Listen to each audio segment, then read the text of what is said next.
Jimaayaad baan ku soo dhaweynayna waxaan ku leenahay ku soo dhawow barnaamijka ciida iyo waliba magaalada Hargeysa bal horta intaynan u galin heesta aadka u macaan ee aad habeennimadan caawa ugu tala gashay dadweynaha iyo waliba taageerayaashaada magaalada Hargeysa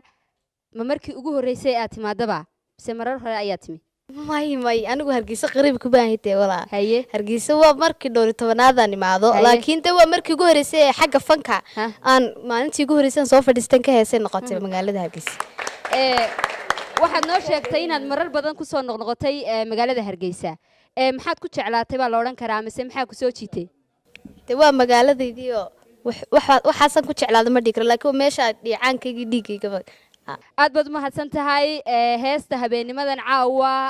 aad ugu tala gashay taageerayaashaada bal maxay oranaysaa heestan ugu tala galay waxa sameeyay heestu waxa la dhahaa Diiran laxanka waxa saaray Cawaaladir fanaankana hareerteeda fadhiya codkuna waa aniga muusiguna waa ustaadka kooxda maxay tolo maftuux cadceed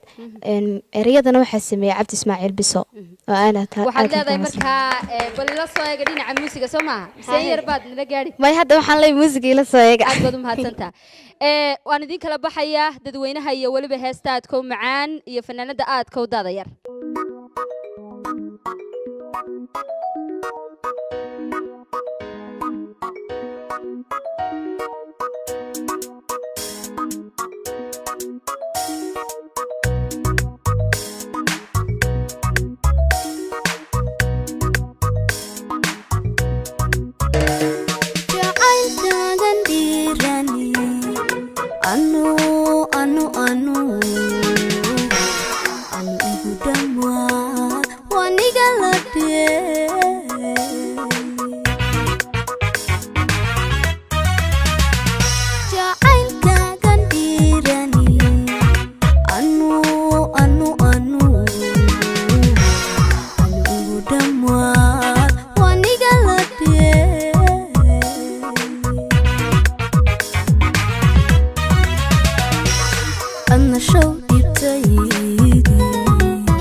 jacaylkiyo damba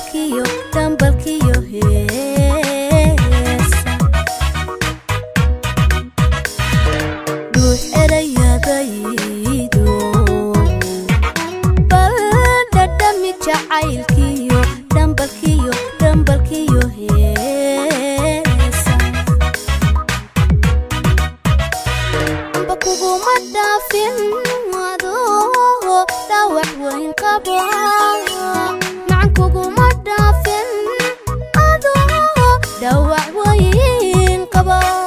dhibic kama reebtee intan dhiga kuusho ila dhidib ila dhow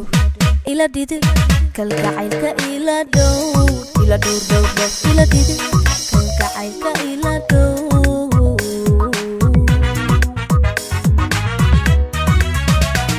amba kuguma dhaafin adoo dhaawac weyn qaba macan kuguma dhaafin adoo dhaawac weyn qaba dhibic kama reebtee intan dhiga kuusho ila dhidib ila dhow ila dhidib kalgacaylka ila dhow ila dhow ila dhidib kalgacaylka ila